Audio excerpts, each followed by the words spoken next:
Hell still means danger, so here's some definitely not polite blasphemous hymns. Deicide is the undisputed referral for everything blasphemous and metal.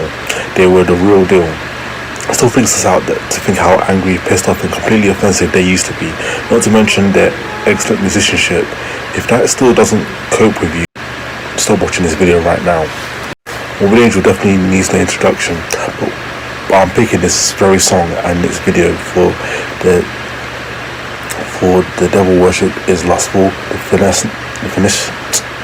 fascination of evil is so intense it's basically irresistible. Blessed to live a life of sin and to be sick. Immolation's approach to anti-Christianity is deeply visceral even without using sickening images or lexicon. They just pity everything divine and they can't do but love the way that they just dim the holy light and let aside how influential their music is to their fans. Incantation depicts holiness in the most decaying way possible, putrefying, emaciated holy figures, lifeless and deformed as represented on their grotesque album covers. Their messages speak loud and clear, you will be rotten with your Christ.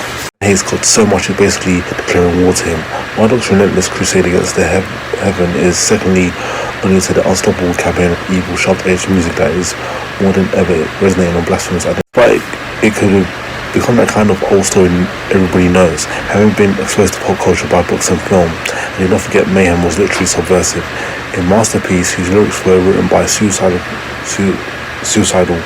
misanthropist and sung by rejects, music written by church burners and actual killers.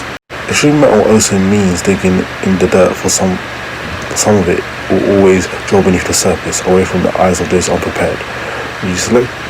I chose this Acheron's underrated classics to represent the underground resistance to compromise and softening the ways of Christ.